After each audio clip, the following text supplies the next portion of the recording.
Every club. Every day. The Global Sports Podcast Network. Hello and welcome to the Daily Newcastle podcast. And by the time you're listening to this, we're at the end of January.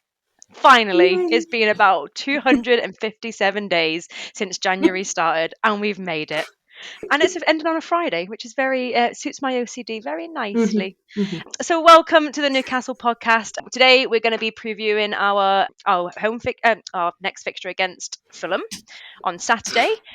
And before we start that, I am joined by two lovely guests. So first up is my girl, Jo. You probably heard her giggling in the background. Hello. Hi. I can't help myself but giggle. I'm sorry. I get too excited. And I'm also joined by our other co-host, Michael. Hello. Hey, how's it going? I am good. We were just having a bit of a giggle before we started recording because, as always, my internet connection is dodgy, so can never rely on the south connection. So here we go. So if it drops out, you guys are taking over. F the south. Okay. Wow. Okie dokie. Right, guys. First part, obviously, it's coming towards the end of January. We've got, well, by the time the listeners listen to this, there's only probably half a day left or whatever, but we are currently on the 30th of January.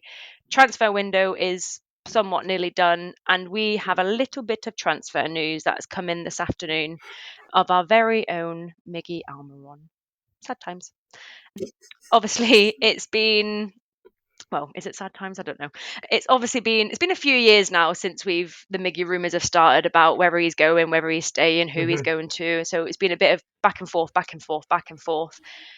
Rumours have started. We've got to one point and then the deals obviously fell through and then he's been here for another 6 months. Now we are in a position where obviously he has gone, and yeah, it seems a little bit of a breakthrough, I suppose, for Newcastle and transfer news as that goes. So how are we feeling? Jo, come to you first. It's a bit emotional, I guess, isn't it? I mean, it was definitely, we've had this conversation. It was time for him to go, wasn't it? We all agree that.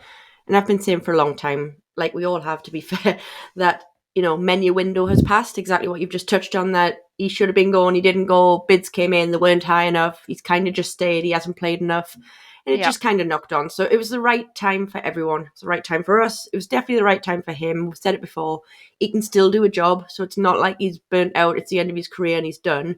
He's just done for us. That's all. So he's served his purpose. That sounds so horrible, but you know what I mean by that. He peaked, he troughed, and now he's left. So thank you very much for the memories is what I want to say, Miggy. And please go and enjoy your time in America, which I'm sure he will. Yeah, I was just reading this afternoon that Eddie has come out and sort of said that he wanted to thank Miggy for everything he's given us during their time together. He's been the ultimate professional and he has been a big part of some of our most memorable moments in recent seasons. He is a great person and we'll miss him greatly, but this is the right move at the right time for him and his family, and we wish them well. And like you say, it's probably definitely now the right time for him to move on, isn't it? Because I know we all joked around, the streets will never forget October 2022 Miggy when he became prime Lionel Messi, whatever happened. But yeah, it definitely is now the right time for him to move on and go. So yeah, Michael, how are you sort of feeling and looking at that? Yeah, I think Miggy's one of those that, I said on an episode, I think it was last week, that he could potentially be looked at in years to come as a cult hero for that season. And there was a spell under Bruce as well where he was very good. I remember the West Brom Cup game in particular. He looked electric. It was against West Brom, but fantastic, good memories. And to be honest, when I saw it come through, I actually felt quite sad. Yeah, but me too. I've said for years that Miggy should go. We should have cashed in when Atletico Madrid apparently wanted him after that electric season. But it's sometimes it's time to go. Players leave, and I hope he does fantastic again in the MLS and proves that he is a good player. It just wasn't really the right fit for him at Newcastle at the minute. Yeah, I completely agree. Just while we're sat here, obviously, I'm just going through my notes and just a video's popped up of that PSG goal that he scored. The goal against PSG. Sorry, I still can't believe he actually scored against PSG in the Champions League, by the way. But anyway, what do we think this means for us then? So are we, I'm just asking the question just to ask the question, basically. But do we think we're going to go in for any sort of last day transfers or bids or anything like that? Or do we think we're just going to sort of, I guess, pocket the Miggy money and wait until the summer? What are we thinking? Because I'm leaning towards that we're not going to do any other business now. No, I don't think we're doing going to. now. We're doing nothing, are we? Yeah. Yeah. And we touched on it a couple of pods ago where, we had like 70 million ready to go for Mark Gahey. I mean, thank God we didn't end up getting him in the end, but where, we're now at a situation where we've not bid this month at all for anyone. So what do we think? Do we think we're just going to do you think Newcastle is now waiting for a big summer transfer window, Michael? Yeah, I think it's going to be one of those, unfortunately, where, I mean, I say unfortunately, by the time this goes out, there's only a couple of days, people have to bear the transfer window again. But I think the summer you'll start to see sort of, the best way I can say it is it's like earphones, they're all wrangled up at the minute. Yeah. And you have to take out the knots one by one to actually get to where you want to be. And it's, unfortunately, Miggy Almiron leaving us is just like one little knot coming out. And it involves other teams as well. I mean, Aston Villa, John Duran's apparently going to go to Saudi Arabia. If the Saudis would fancy helping us with any signings anytime soon, that'd be delightful. We're not allowed, Michael. Did you not know? Apparently. Well, because His we'll Highness just get can looked do what upon he and wants. big old magnifying glass. Ooh, what if Newcastle possibly got out of that? Ooh, they're not allowed that. They're not allowed to be linked too much to the Saudis. They're already linked them to blah, blah, blah, blah. Anyway, They sorry. could bid 5 million for, I don't know, is Jeff Hendrick still with it? No, he isn't. But they could bid 5 million for Mark Gillespie. They can have Longstaff Value for 50. for money. Saudi modelling contracts have got to be worth some pretty pennies. Gillespie can be on one of those. Happy days. Fantastic. I love that. The Saudi Arabia transfers, right? Now, I don't know if I'm allowed to say this or what, but I'm going to say it anyway. Do we think it's getting a little bit out of hand? Yeah. I think we're allowed to say it, right? We're not saying anything bad here. It's just, of course. Look, it's just stupid money being thrown at players that really, at the start of it, it was all about players at the end of their career. Yeah. Or supposedly towards the end of their career, like Ronaldo, who's almost 40. But fair play to him, still absolutely, peak form and all that. Well, not form, but you know what I mean, fitness and all that sort of stuff. But at first you're thinking, right, fair enough, load of money, end your career, why not? Go out on a high, get a load of money in, retire, and not that they're already not set for life, by the way, these guys, but never mind. Now you're getting players who are like that. It's like their peak career. Like, this is where I think it's getting silly because yes, all right, I do to a degree understand why some players are going over there and cashing in and getting loads of money. Yep. But really, at the peak of your career, you're not going to actually want more from yourself. And this is where I think the ambition of a footballer, in comparison, the ambition of a footballer decades ago, is just out the window. It's all money, and it is ruining it to me. It's not just Saudi, by the way. It's just money in general. And again, this is not a new subject. It's ruining football, or has ruined football in my eyes. But yeah. Yeah, because obviously, Michael, you just told us that John Duran's potentially going to Saudi Arabia before we started recording. Yeah. I honestly can't get my head around that, and I'm not sure if it's because I don't understand why he wants to leave the Premier League at his age. Yeah. I'm just a bit baffled. He's too young in my eyes, yeah. He's way too young. And also, Aston Villa are on a pretty decent run of form in, Premier League, maybe not so much, but their Champions League campaign's pretty decent at the minute. Yeah, I'm a bit baffled, and I feel like the money's just ruining it all. I know it's been the case for a lot of years, but yeah, I'm a bit fed up about that, actually. Anyway, we'll leave the first. To be fair, I do get that, and to give a little bit of a defence for John Duran, I don't know what his upbringing was in Colombia or anything like that, but True. South America and stuff like that, a lot of players become footballers and stuff, because of the money for their families and stuff like that. So true that. I can think maybe for Duran, going to Saudi Arabia guarantees his family's family, anyone that comes into his bloodline in the next 100 years, it means they're all right. So it'll probably ruin his career. He's only 21. I think 2-3 years. So young. He'll probably be forgotten. But what I'd seen about the Saudi Pro League as well is that apparently one of the main issues they've come across starting this window is that they're completely overhauling their strategy. So they're not bringing in big names at the end of their career anymore. They're looking to bring in young players and then boost the league that way. So boosting the quality of the league rather than the reputation of the league through the likes of Ronaldo, because they've looked at the Neymar signing, and I can't remember how much he was on a week. Felt like around 2 million or something like that. But he only played 7 games in 1.5 years, and he's now off to Santos as well. So I think they're learning their lessons. They've got money, but it doesn't mean that they have to splurge it on ridiculous amounts on rubbish players. Now, I'm sure Duran will be back, but yeah, it's a shame to see a talented player move to such a meh league, really. Nobody watches it is the problem. You see all these stadiums and there's just nobody in them. Well, all right, there's some, but you're talking about a fraction of the amount that the Premier League, where he's currently paying, in Champions League, like you said. It just, to me, at that age, doesn't make any sense. Yes, all right, it's a money thing and it's going to be a big draw. People are saying, it's hard to turn down this amount of money. It just feels to me like footballers who have obviously worked and worked and worked on a skill to become at a certain level. It's almost just like giving up on a career that you're just starting, especially for someone like Duran. But even someone in their mid to late 20s, I still think it's too early to go to Saudi.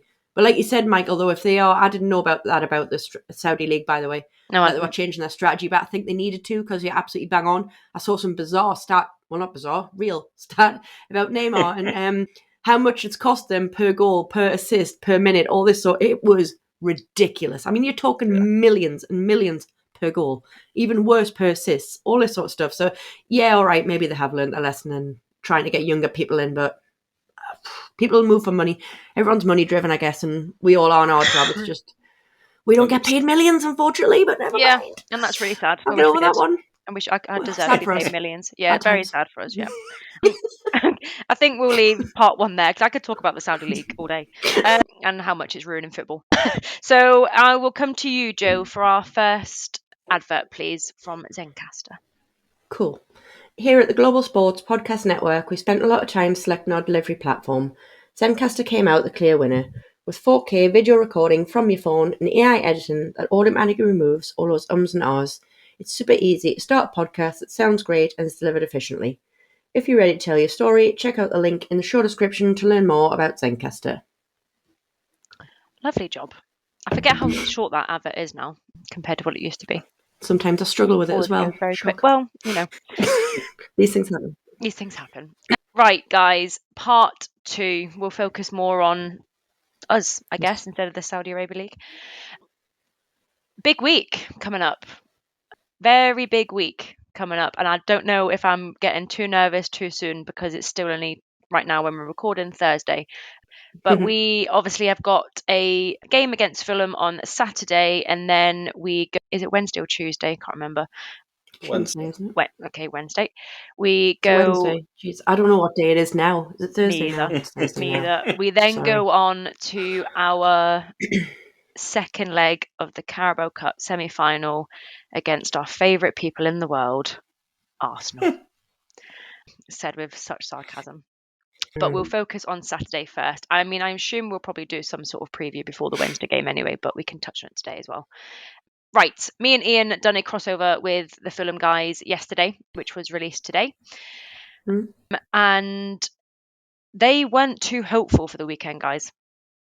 Fulham's recent form, they've been probably a team that's drawn most games out of anyone this season and lost a lot of games, drawn a lot of games from winning positions. So they think that the guys said they were going for a draw to be a bit optimistic, but they basically think that we might win. So giving up already. Well, exactly. So let's just talk about how we're feeling going into Saturday. Obviously, we are on what are we now? Won 10 games out of 11. Damn you, Bournemouth. Yeah. So yeah, Joe, how are we feeling going into Saturday? Obviously, we're looking pretty good. We are. I'm hoping that the so-called blip that I called Bournemouth is the blip, and we will be just as good as we need to be against Fulham. Not as kind of in third gear as Ian has been saying that we're in. I think we will need to step up a bit more than maybe we think we might need to against them. I don't think it's going to be an easy game, by the way. I think it is definitely a winnable game. And I can understand why, from their side of things, that they're fearing that they'll lose, because of when you think if we were in their position, if we were speaking honestly, I would expect us to lose and be clambering for a draw as well. But we're not, thank God. And we've just got to kind of keep the faith with the lads that they're going to kind of book their ideas up a bit. They weren't bad against Southampton. We won. It was great. It was fine. But we weren't in first gear, in sixth gear, whatever bloody gear, doesn't matter. Anyway, doesn't matter. We weren't at the top of our what I mean is we weren't at the top of our game. I'm sick of talking about gears. This is Ian, man. He's talking about his damn gears. Anyway, we weren't at the top of our game is what I'm trying to say. But I feel like we will a bit more. And I think, again, because Bournemouth was at home and it was that kind of, we had so much more expectation out of that game that we didn't get. Yeah. I don't know. I've got a lot of expectation that I think the lads will pull through. And I, yes, do expect a win would be the general consensus there. Yeah, I said yesterday that, obviously, let's be honest, we started the season quite slow, didn't we? Yeah. Very slow, in fact, and was frustrating. And I remember sitting on this exact podcast before we visited Craven Cottage and said, I think we're going to go there and absolutely thrash them. And instead, they tore us a new one and we lost 3-1. Yeah. And we fully deserved it because we were absolutely awful. And I was saying to the Fulham guys yesterday, I was just like, this is by any means not going to be an easy game for Newcastle. Because, you know, they were saying, oh, well, St. James Park isn't an easy place to come to. Well, no, it's not. But also it doesn't mean that we just automatically win. Look what happened with Bournemouth. So I am agreement. I think the lads are going to have to turn up and be on their A game. Michael, what's your thoughts? Yeah, I think it's interesting that the Fulham lads aren't confident because neither were the Bournemouth lads. The Bournemouth lads were praying for a draw, and then they ended up seeing a Justin Kluivert hat-trick. So if Harry Wilson pulls away with a hat-trick at the weekend, I might just... I think he's injured. It's best not to be said. I think he's injured. Is he? He was just the first name that came to my mind. I'm sure the Fulham guy said yesterday that he's injured because they were saying that they were a bit... No, you had to know. I'm sure they said he went off injured when they played Man United at the weekend. Fair. Good. Sorry. I'm so nice. Good. But, this is why I'm not allowed on the crossovers. I'd be like, oh, well. Yeah, I think in regards to Fulham, obviously you mentioned they beat us earlier in the season. They don't tend to do the double over us that often. And at home we are pretty... Can't speak. Hey, sorry, Michael, shoot me now. I'm so sorry. You know what? When this podcast first started, I got so much stick for calling one of you the wrong name I'm so once. Sorry. And now it's... sorry. That's irony, right? Michael, there's like a 40-year age gap between you as well. You're like, there's nothing in common. Oh my God. Sorry, I'll shut up.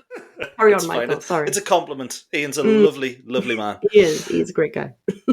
So, as I was getting on to the point, Newcastle, we do well against Fulham at St. James's. I don't think we've actually lost to them at St. James's since the Championship when Matt Smith scored in the opening game.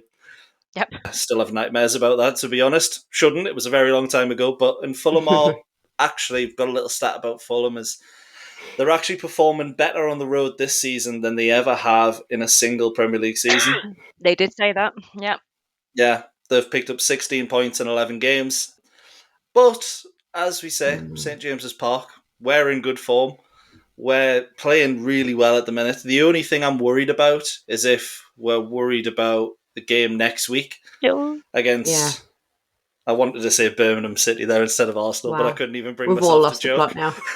I wanted to joke, but I couldn't even bring myself to do it. But if we're thinking about Arsenal, which we may well be, it's our best chance of making a final since last time, which was only about three competitions ago. But 2-0 up against Arsenal, first leg. It's going to be very, very difficult still to go through. And if we've got one mind on that, then Fulham could easily come around and beat us 3-1 again. I completely agree. And this, because I was looking at our run of fixtures after this weekend, and I feel like, I know Eddie's always like, we only look at the game that's in front of us. We only look at the game that we're going to, But I'm like looking about 9 games in front because I'm thinking, this is quite a pivotal win that we need to probably win on Saturday. And obviously then we've got Wednesday, and then the following weekend is, the next Saturday is the FA Cup 4th round. But then we have, I feel a bit silly saying this, but then we have Manchester City, who are very unpredictable, as we know. We then got Nottingham Forest. Now, and if you ask me another season, I wouldn't be so worried about going to Nottingham Forest, but seeing as this season they've turned it up about 6 notches, I'm a little bit worried about us facing them, even though we're at home. Yeah. And then we've obviously got Liverpool, and that's all before February ends. So it's a jam-packed February. Yeah. So I do feel like the lads need to, and I know they will because they do every single game, turn up with some confidence. So just focusing on Saturday, do we think we'll see an unchanged side from Eddie? Or do you think he's going to go full strength, or do we think he's going to rest some? Yeah, I think it's full strength. I think Gotta be. Really. Eddie Howe's not the kind of manager that'll sort of not disrespect the team, but put out, let's say, play Osula instead of Alexander Isak at the weekend because we've got Arsenal. So yeah, I think the only change we might see is potentially at the back, Botman and Cher. I think it's a brilliant time to give them game time together, particularly because you play against Arsenal at St James's. You do want your best back line, but then again, actually, Dan Burn would be a good fit for that game. So yeah, maybe Cher and Botman. Brilliant. It's so hard to drop. It is. It's. I completely understand where you're coming from, by the way, Michael. But yeah, 100%. To be fair, we've been talking about Burn being our player of the season so far. To then say that, we would drop him to have Cher and Botman. It's a tough one, isn't it? Because I completely understand where you're coming from with the Cher and Botman thing. Yeah. And if I'm honest, I'd be kind of slightly controversial, but maybe not, and play 5 at the back. Well, like 3, and then have Tino and Hall as like wing backs, because I'd have Cher, Botman, and Burn against Arsenal. Yeah, that'd be good. I don't know if he's going to. He probably won't. But that's just, he might get the memo. You never know. It's a bit of a headache for him, isn't it? Because it's like, have we ever been in this position where we're struggling to know who to drop and who not, and who to bring in? Because this is the headache we wanted. Like, it is the headache we wanted. He had when we're injured, wasn't it? Yeah. So this is a good headache. If you're thinking bad headaches, you got a good headache. Yeah. To be fair, it could be worse. It could be Bramble, Stephen Caldwell, Stephen Taylor, and Peter Ramage as your only 4 centre backs. I mean, like it was mid 2000s. Some issues right there. It could be absolutely. If we had worse. that against Arsenal, it's 6-9 Arsenal. So, mate, we're not even picking Arsenal. You're a lucky out man. In the first round. Yeah. True. Oh God. Just quick, and I know people are going to be like, God, stick to the schedule. But how are we feeling about next Wednesday's game? Because I'm more nervous for that than anything in the world at the minute. I'm only nervous because I'm so dying to secure the final, but I'm not nervous. I'm with Michael on that one. I'm feeling good about it. My only nerves come from I just want it over with now, so it's secured, and we can start planning the final and planning our fun times.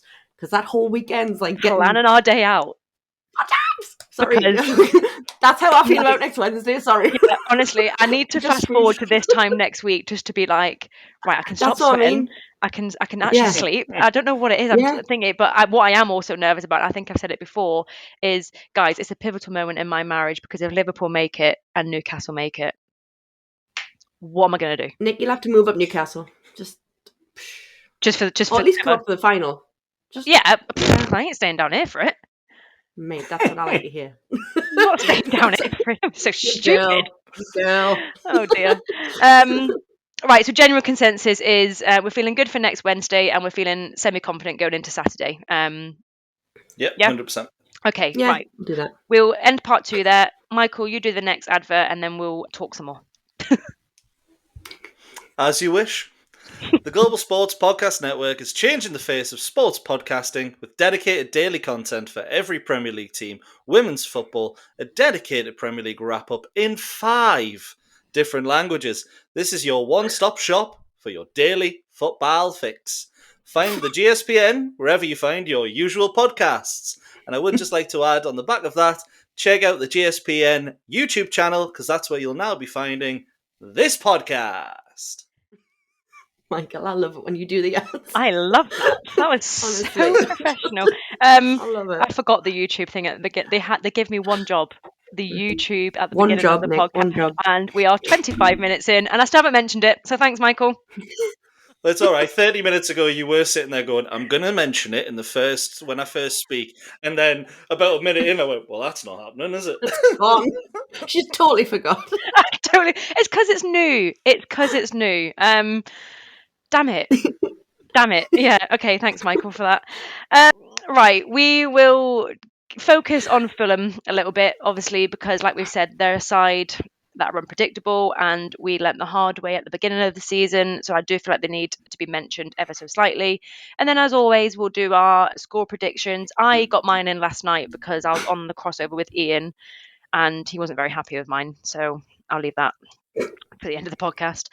But focusing on Marco Silva's Fulham side, are there any players that we think that may bring us, I'm going to say problems, because I had a few that I think are going to bring us some problems if we're caught on the back foot and, like we say, not out of third gear, as what Ian's lovely saying always says. So, Michael, what any players you're sort of not dreading, but think potentially could give us a bit of a challenge? Yeah, I think there's two that immediately come to mind. One of them's probably the obvious Anthony Robinson, the left back. He's absolutely fantastic, but I'll not mention too much about him because he always gets mentioned. I suppose a player for Fulham that I think is really underrated is actually Alex Iwobi, the ex-Arsenal youngster. Everton failure, I guess, but he's done really well at Fulham. He's one of those players that whenever he gets the ball, he wants to get forward, he wants to progress the play. And I think it's one of those where if to beat Newcastle, you have to be really quick in the transitions. And Alex Iwobi's probably the player for Fulham that if he has a bad game, Newcastle win. If he has a good game, then it could be a bit of a struggle.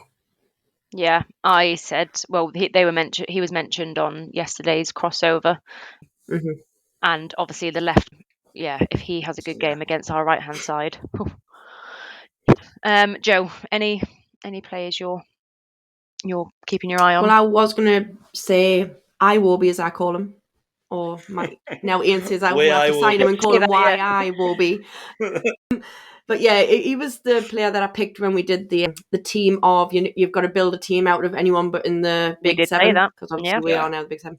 So yeah, I had Mr. Iwobi in there. So I do fear him because, again, if he has a game, it's Tino, assuming he's going to be the right back, isn't he really? I assume so. He could struggle against him, but let's hope he doesn't, and let's hope we're fine. And let's hope Mourinho is absolutely fine against Robinson because, it's going to be fine. Murphy's in prime condition. Stop now. Of course he is. He's in prime condition. I'll stop now before I go too far. Before you go too far. Okay. Yeah.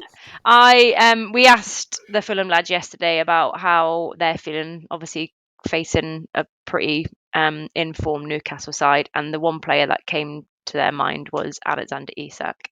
No mention of anyone else, but it was just Alexander Isak. So I'm thinking, I hope Alexander... Good to know they've done their research. I'm sure like the obvious person. But is it not like the obvious person to pick with Isak? Like, come on. Like, Michael's right there. Come on. How I lads, the rest of our team. Come on. Do better, Fulham. Come on. It would be my worry if I was outside Newcastle, what I said. That is who I said. That is who I said. And I could see Ian looking at me through the camera because I mentioned Tonali every other episode. And I'm like, he is the player to watch from us. I don't care what anyone says. He is the player. And I'll stand by it. He is an Italian dream. And I'll kiss him tomorrow if I could. Yeah. Now we need to stop again, Nick. I'm going to stop. Behave. I've gone off trail and I can't remember what I was going to talk about. I feel like a school teacher with you two. Behave. Stop. Enough. Brilliant. Oh, God. Shall we do our score predictions then? We're coming to the end.